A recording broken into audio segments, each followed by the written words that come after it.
నమస్తే, welcome to NH TV. భారత విదేశాంగ మంత్రి జైశంకర్ మరొకసారి పాకిస్తాన్కి గట్టిగా వార్నింగ్ ఇచ్చారు. తాజాగా మనందరికీ తెలుసు 26/11 ముంబై ఉగ్రదాడుల సూత్రధారి భారత్కి రప్పించడం జరిగింది. రావడం అనే దానికంటే కూడా రప్పించడం జరిగింది. అతని విచారణ జరుగుతోంది. ఎన్ఐఏ అలాగే ముంబై పోలీసులు అన్ని విధాలుగా విచారిస్తున్నారు. చాలా విషయాలు వెలుగులోకి వస్తాయి. తహావుర్ రాణా భారత్కు వచ్చిన తర్వాత ఈ అంశానికి సంబంధించి అలాగే పాకిస్తాన్ గురించి కూడా జైశంకర్ చాలా ఘాటైనటువంటి వ్యాఖ్యలు చేశారు. మరొకసారి ఒక గట్టి హెచ్చరిక పాకిస్తాన్కి ఇచ్చినట్టయింది. Terror and talks cannot go hand in hand. ఉగ్రవాద చర్యలు ఆపనంత వరకు పాకిస్తాన్తో నో మోర్ టాక్స్. ఈ యొక్క అంశాన్ని జైశంకర్ గారు పదే పదే సందర్భం వచ్చినప్పుడు ప్రతిసారి కూడా పాకిస్తాన్కి ఒక సంకేతాన్ని పంపిస్తూనే ఉన్నారు. అలాగే పాకిస్తాన్ తన యొక్క బుద్ధిని మాత్రం మార్చుకోవడం లేదు. టెర్రర్ హబ్గా తయారైంది. ఉగ్రవాదాన్ని పెంచి పోషించేటువంటి ఒక హబ్గా తయారైంది. పాకిస్తాన్లో ఐటీ అంటే ఇంటర్నేషనల్ టెర్రరిజం, అదే భారత్లో ఐటీ అంటే ఇన్ఫర్మేషన్ టెక్నాలజీ. అది మా బ్రాండ్, ఇది మీ బ్రాండ్ అని పాకిస్తాన్ మీద సెటైరికల్గా కూడా మాట్లాడారు. ఈ అంశానికి సంబంధించి కాస్త డీకోడ్ చేసేటువంటి ప్రయత్నం చేద్దాం, కాస్త లోతుగా విశ్లేషించేటువంటి ప్రయత్నం చేద్దాం విజయశంకర్ గారి కామెంట్స్ని, మాటల్ని. నాతో జాయిన్ అవుతున్నారు విశ్లేషకులు, రాజకీయ విశ్లేషకులు మురళీ మనోహర్ గారు. మురళి గారు నమస్తే అండి. నమస్తే రాజు గారు. పాకిస్తాన్కి మరొకసారి ఒక గట్టి హెచ్చరిక చేశారు జయశంకర్ గారు. ఇది కొత్త ఏమీ కాదు, గతంలో కూడా చేశారు. అయితే ఈరోజు కాస్త కొత్తగా మాట్లాడిందంటే 26/11 అటాక్స్ ఒక టర్నింగ్ పాయింట్. భారత్ పాకిస్తాన్ సంబంధాలలో ఒక టర్నింగ్ పాయింట్ లాంటిది 26/11 దాడులు. అంతవరకు కూడా కొంత శత్రుత్వం ఉంది. ఈ సంఘటన తర్వాత, ఈ దాడుల తర్వాత సమాజంలో కూడా, భారత సమాజంలో కూడా చాలా తీవ్రమైనటువంటి వ్యతిరేకత పాకిస్తాన్పై కలిగింది, పాకిస్తాన్ దేశం పైన కలిగింది అని చెప్పారు. సో ముందుగా మీ ఇనీషియల్ రిమార్క్స్. అవును రాజు గారు, అంటే వారి స్టాండ్ ఒక ఏమంటాం ఫారెన్ మినిస్టర్ గా అనేక ప్లాట్ఫామ్స్ పైన మీరు చెప్పినట్టుగా terror and talks won't go together అనేది ముందు నుంచి చెప్తున్నాను. కుదరదు, అలా కుదరదు.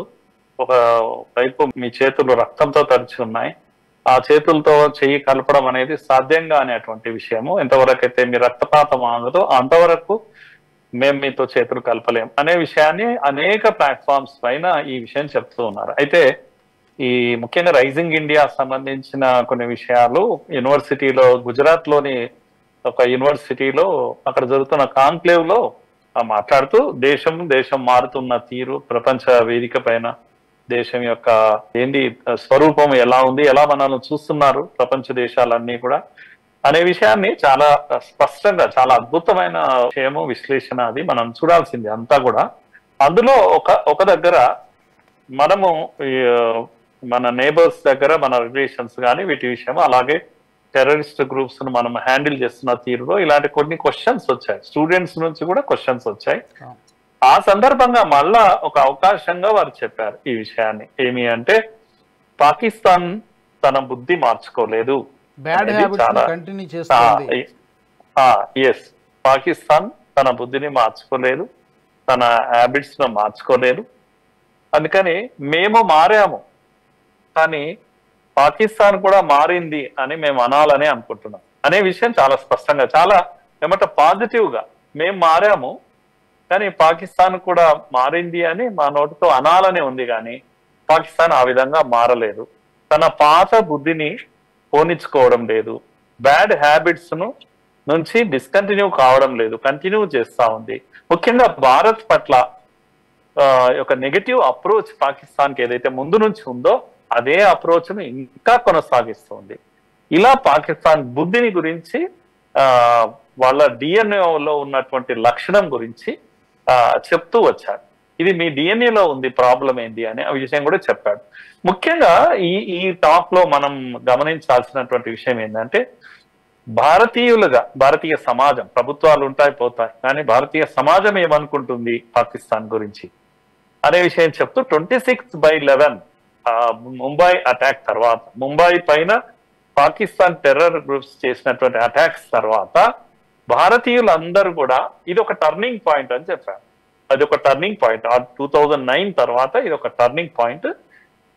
ఏంటి అంటే భారతీయులందరూ ఇప్పుడు ఒకటే మాట చెప్తున్నారు, ఏమని అంటే ఒపీనియన్ మారిపోయింది, దిస్ ఈస్ టూ మచ్ అని అంటున్నారు భారతీయులు. ఒక నేబర్ గా, మన ఇరుగు పొరుగు దేశంగా పాకిస్తాన్ యొక్క వ్యవహారము ఇది చాలా శృతి మించిపోయింది. ఇది భారతీయులందరి యొక్క అభిప్రాయం, నా యొక్క అభిప్రాయం కాదు.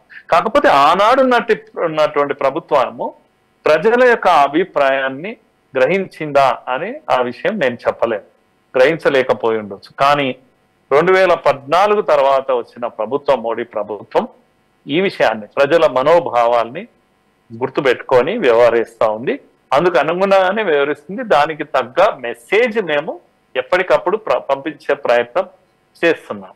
కనుక ఇప్పుడు మాకు టెర్రర్ విషయంలో, పాకిస్తాన్ యొక్క ప్రోత్సహిస్తే టెర్రరిజం విషయంలో మేము ఒక సంకేతం వాళ్ళకి క్లియర్ గా పంపిస్తున్నాము. టెర్రర్ యాక్టివిటీ కంటిన్యూ చేస్తే కాన్సిక్వెన్సెస్, పరిణామాలు తీవ్రంగా ఉంటాయి అని మా యాక్షన్ లో చూపించడం మొదలు పెట్టాను. అందుకని ఇప్పుడు గత ప్రభుత్వాల హయాంలో అంత తీవ్రమైనటువంటి పరిస్థితి లేదా ఒక భయం పాకిస్తాన్కు ఉండేది కాదు. కానీ 14 నుంచి ఆ పరిస్థితి మారింది. పరిణామాలు చాలా తీవ్రంగా ఉంటాయి పద్ధతి మార్చుకోకపోతే. అప్పటి నుంచి అదే స్టాండ్ మెయింటైన్ చేస్తూ వస్తున్నారు. ఆ స్టాండ్ మేము మెయింటైన్ చేస్తూ వచ్చాము. పాకిస్తాన్ కూడా ధైర్యం చేయడం లేదు అటువంటి వీటి గురించి. అయితే పాకిస్తాన్ తన బుద్ధి ఏం మారలేదు. డబుల్ టాక్ అనేది 2 నాలుకల పద్ధతి, ధోరణి కంటిన్యూ చేసింది. ముఖ్యంగా ప్రపంచ దేశాలన్నిటికీ కూడా అనుభవంలోకి వచ్చింది. పాకిస్తాన్ చెబుతున్నది ఒకటి, చేస్తున్నది ఒకటి అని. ముఖ్యంగా ఆఫ్ఘనిస్తాన్ విషయంలో పాకిస్తాన్ యొక్క పాత్ర అమెరికాకు అర్థమైంది. అమెరికా అక్కడి నుంచి వెళ్ళిపోయిన తర్వాత అక్కడ ఉన్న టెర్రరిస్టులు, ఆఫ్ఘనిస్తాన్ టెర్రరిస్టులు, తర్వాత అమెరికా, రెండింటి మధ్య డ్యూయల్ రోల్ ప్లే చేయడం అనేది ఎక్స్పోజ్ అయింది పాకిస్తాన్. దాంతో పాకిస్తాన్ ను ఎవరు నమ్మేవాళ్ళు లేకుండా అయిపోయారు. కానీ ఓల్డ్ హ్యాబిట్స్ ను కంటిన్యూ చేస్తా ఉంది. మనము ఇప్పుడు మన పరిస్థితి ఏంటి అంటే, ప్రతిరోజు మనం పాకిస్తాన్ గురించి మాట్లాడుకునే వాళ్ళం ఇండియాలో. గతంలో చిన్న దేశము, పక్క దేశము. కానీ ప్రతి వారము, 2 వారాలు, నెలకు ఒక బాంబు ఈ దేశంలో పేలేది. అందుకని మనకు తప్పేది కాదు, పాకిస్తాన్ గురించే మాట్లాడుకునేవాడు. ఇప్పుడు మనం చాలా ఎదిగిపోయాం, ఆర్థికంగా ఎదిగిపోయాం, అనేక విషయాల్లో ముందుకు వెళ్ళిపోయాం, ప్రపంచ దేశాలతో పోటీ పడుతున్నాము. కనుక top 5 GDP countries, 3 GDP countries, ఆ విషయాలు మనం ఆలోచించడంలో బిజీగా ఉన్నాం. దాంతో మనం ఏమైందంటే ఇప్పుడు మనము ఇదొక చిన్న విషయం, పాకిస్తాన్ అనే విషయం చాలా చిన్న విషయం. మనం ఆ విషయాల్లో ఆలోచించేంత పరిస్థితి మనకు లేదు, మనకు సమయం కూడా లేదు. ఎందుకంటే పాకిస్తాన్ ఏదైనా చేయగలిగితే అప్పుడు మనం ఆ గురించి ఆలోచించవచ్చు. చేసే స్థితిలో కూడా పాకిస్తాన్ లేదని నేను అనుకుంటున్నానని ఆయన గట్టిగా చెప్పాడు. కనుక దీంతో మనకు ఒక విశ్వాసం, ఈ దేశంలో ఉన్న యువత ఇలాంటి వాళ్ళు వింటూ ఉంటే ఎంత విశ్వాసం కలుగుతుంది వారు మాట్లాడుతున్న పద్ధతి, విశ్లేషణ. రాజు గారు ఈ విశ్లేషణలో మొత్తము ముఖ్యంగా మనం ఈ బ్యాక్గ్రౌండ్ మర్చిపోకూడదు. తౌర్ రానాను తిరిగి వాపస్ తీసుకొచ్చినటువంటి భారత్ ఇప్పుడు చాలా కాన్ఫిడెంట్ భారత్ అంటాం, విశ్వాసంతో ఊగిపోతున్నటువంటి భారత్. కనుక నేరస్తుడు ఎక్కడ ఉన్నా ఈ భూమి పైన పట్టుకొచ్చి శిక్షించేంత సత్తా ఉన్న దేశం ఇప్పుడు భారత్. అందుకే రానాను ఒకరకు తీసుకొచ్చి, అమెరికాలో ఉన్నటువంటి దాచుకున్న రానాను తీసుకొచ్చి జైల్లో పెట్టి ట్రయల్స్ ను మనం స్టార్ట్ చేశాం. ఒకప్పుడు ఇక్కడ సముద్రంలో రావచ్చు, 4 బాంబులు వేయొచ్చు, మళ్ళా వెళ్ళిపోవచ్చు. ముంబైలో ఏం కొత్తగా 26/11 ఫస్ట్ టైం కాదు, అంతకు ముందు కూడా చాలా సిరీస్ ఆఫ్ బ్లాస్ట్ జరిగినాయి ముంబైలో. కనుక దావూద్ ఇబ్రాహిం ఇక్కడ బాంబింగ్ చేశాడు, అక్కడికి వెళ్ళిపోయాడు, పాకిస్తాన్ లో ఉన్నాడు, చాలా హ్యాపీగా ఉన్నాడు. ప్రపంచానికి తెలుసు దావూద్ ఇబ్రాహిం యొక్క ఆపరేషన్స్ అని. హాయిగా ఎంజాయ్ చేస్తున్నాడు, సెలబ్రిటీస్ తో కలిసి తిరుగుతున్నాడు, తన పిల్లల పెళ్లిళ్ళు చేస్తా ఉన్నాడు.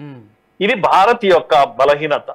కనుక మన ఎనిమి ఎవరు అని తెలుసు, ఎక్కడ ఉన్నాడు అని తెలుసు, ఏమీ చెప్పలేని, ఏమీ మాట్లాడలేని, ఏమీ చేయలేని ఒక స్థితి భారత్కి ఒకప్పుడు ఉండేది.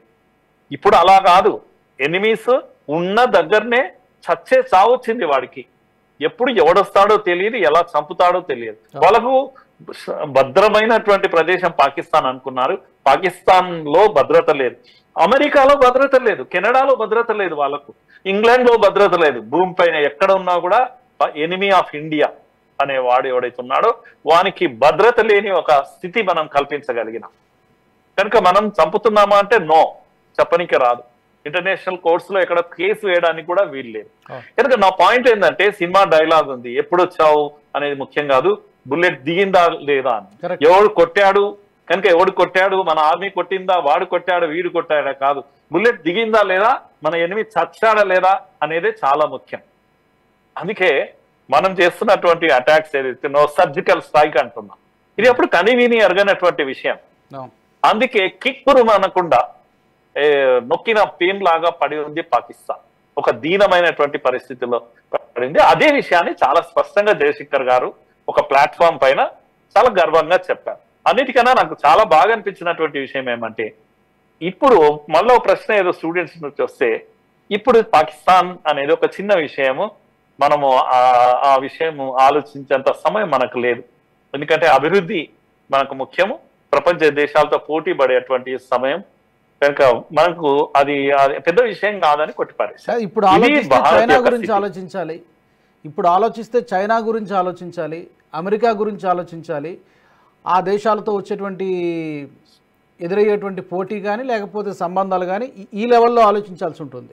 మీరు అన్నట్టు పాకిస్తాన్ గురించి వర్రీ కోర్స్ ఎప్పుడూ నియంత్రణ నిఘా ఉండాల్సిందే, పూర్తిగా మరిచిపోవడానికి లేదు, కానీ ఎక్కువగా ఫోకస్ పెట్టాల్సిన అవసరం లేదనేది జయశంకర్ గారి మాట.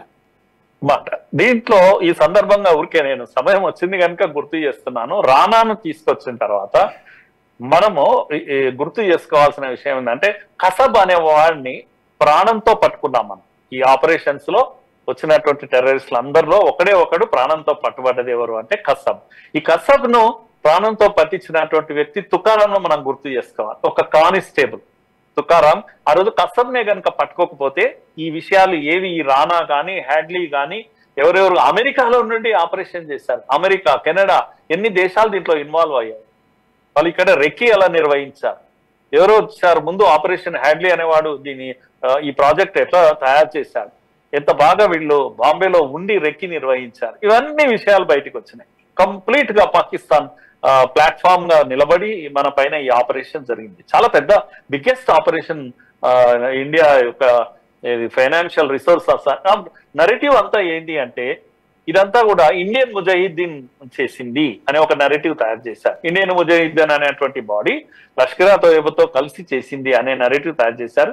ఇండియన్ ముజాహిద్దీన్ అనే పేరు ఎందుకు పెట్టారు అని అంటే, ఇండియాలోనే వీళ్ళు టెర్రరిస్టులు పుట్టారు, అక్కడి వాళ్ళే వీళ్ళు ఈ విధమైన బాంబింగ్ చేశారు. ఎందుకంటే వాళ్ళు డిస్గ్రంటిల్డ్ ఎలిమెంట్స్ ఇన్ ఇండియా అనే పేరు పెట్టారు. డిస్గ్రంటిల్డ్ ముస్లిమ్స్, ఇండియన్ ముస్లిమ్స్ అంటే అసంతృప్తితో ఉన్న భారతీయ ముస్లింలు, ఎందుకంటే అక్కడ వ్యవహారం బాలేవు, వాళ్ళకు భద్రత లేకుండా పోయింది, అందుకే తిరగబడ్డారు. ఈ నరేటివ్ ను కసబ్ ను పట్టుకోవడం వల్ల బ్రేక్ అయిపోయింది. మనం ఈరోజు ప్రపంచం ముందర బట్టలు ఊడబెట్టి పాకిస్తాన్ నిలబెట్టాం దీంతో.